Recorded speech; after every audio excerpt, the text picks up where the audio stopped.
In the cobbled streets of Old England, where the gray mist often clung to the rooftops like a weary shroud, lived a young girl named Mary. Her life was a tapestry woven with threads of hardship and quiet endurance. Her father had been taken by a sudden fever when she was but a small child of 4, leaving a void that could never be filled.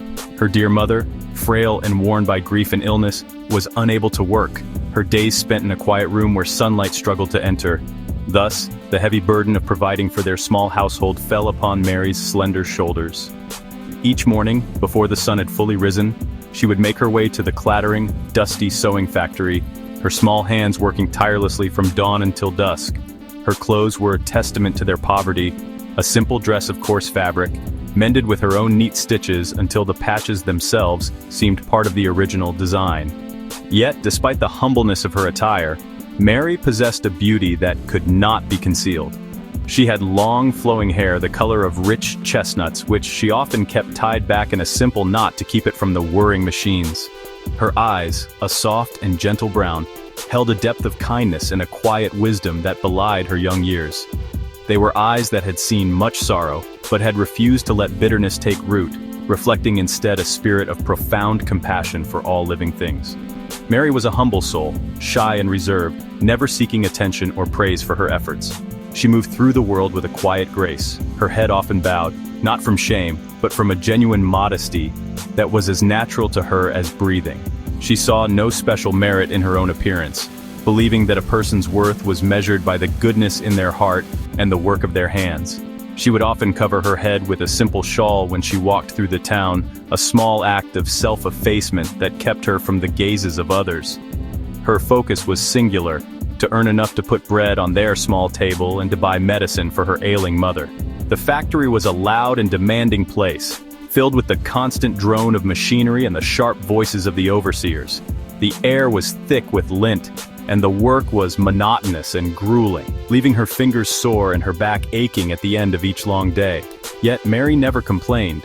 She found small moments of solace in her work, her mind drifting to thoughts of her mother, imagining her comfortable and well.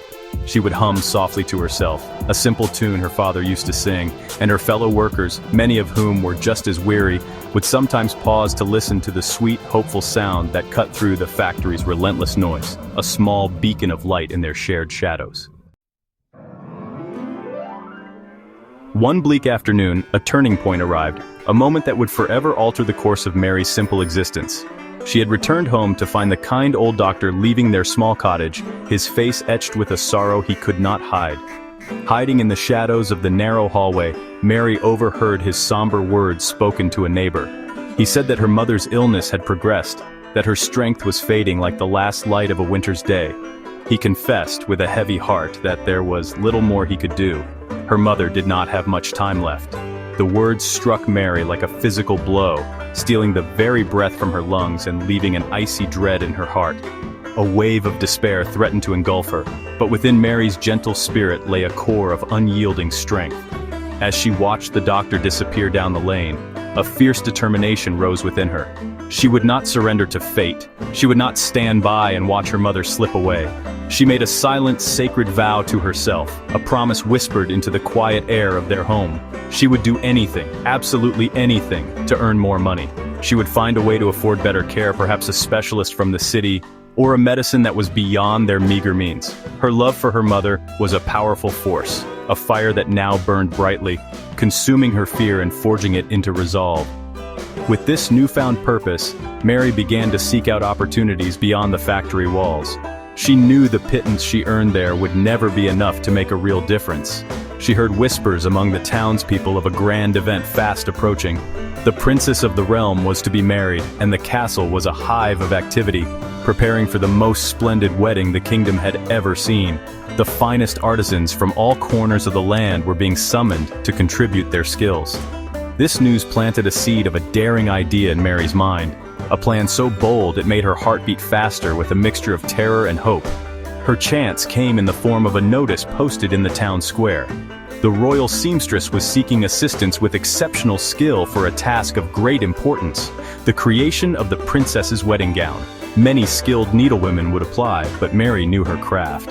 Her fingers, though calloused from factory work, were nimble and precise, her stitches finer than any other. Mustering every ounce of courage she possessed, she presented herself at the castle gates, a small portfolio of her finest embroidery work clutched in her hand.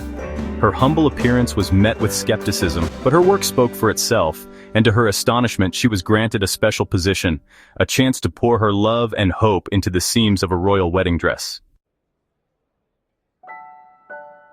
Working within the castle walls was like stepping into another world. The quiet, sunlit sewing room was a stark contrast to the grim factory, filled with silks and laces that shimmered like captured moonlight. Mary worked with a devotion that was almost reverent, her needle flying through the rich fabric. Every stitch was a prayer for her mother, every intricate bead a symbol of her hope. She poured all of her skill, her heart, and her desperate love into the magnificent gown.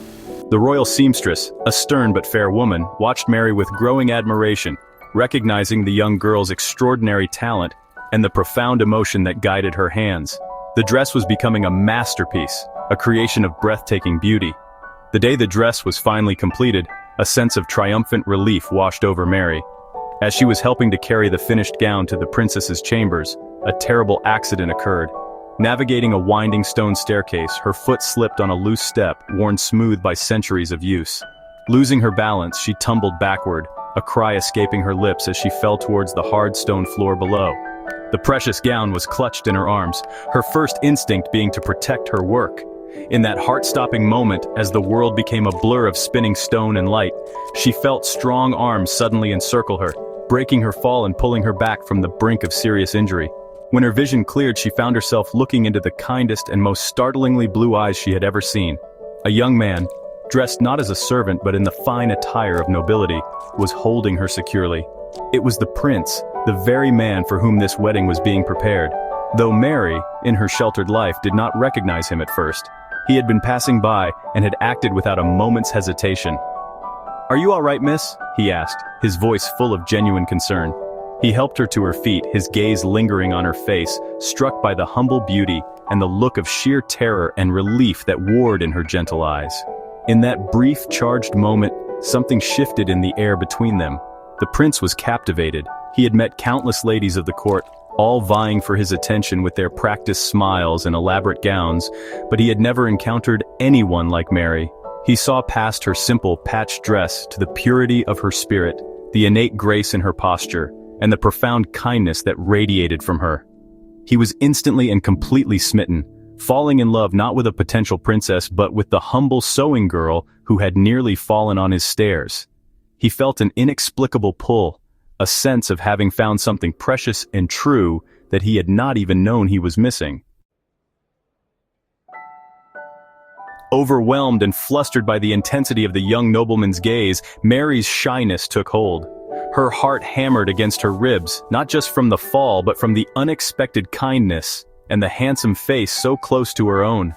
When the prince gently asked for her name, hoping to see her again, a wave of fear washed over her. She was a poor factory girl, and he was a lord of the castle. In her world, such divides were impassable chasms. Convinced that she was out of her place and that no good could come from such an encounter, she simply curtsied, mumbled her thanks, and fled, her feet carrying her swiftly down the corridor and out of the castle gates before he could stop her. The prince was left standing on the staircase, bewildered and utterly charmed. He had saved her from a fall, but in doing so, he had lost his own heart. He made immediate inquiries, but no one seemed to know the identity of the quiet, brown-eyed girl with the masterful stitch. She had vanished as quickly and mysteriously as she had appeared, leaving behind only the memory of her frightened, beautiful face and the magnificent dress that now seemed to hold a part of her spirit. The prince, however, was not a man to be easily discouraged. He felt a certainty deep in his soul that he had met his destiny, and he would not let it slip away so easily. His search began the very next day. He postponed his own wedding preparations, a move that shocked the entire court, and dedicated himself to finding the girl who had captured his heart. He rode through the city and the surrounding towns, his royal guards inquiring in every workshop and cottage. He described her patched dress, her long chestnut hair, and the unforgettable kindness in her eyes. He held on to the memory of her as his only clue, a beacon guiding him through the crowded streets. The story of the prince searching for a humble sewing girl spread like wildfire, becoming a tale of hope and wonder whispered among the common folk. This tale of Mary and the Prince serves as a gentle but powerful reminder that true courage is often born from love, and that profound kindness is a beauty that outshines any jewel. It tells us that true love is not bound by station or circumstance. It is a force of its own, capable of bridging any gap. It finds us in our most difficult and unexpected moments, often when we feel least worthy. The Prince's unwavering search is a testament to the enduring nature of a love that, once sparked, never fades. It will cross any distance and overcome any obstacle, proving that no matter who we are or where we come from, love will, in the end, always find its way.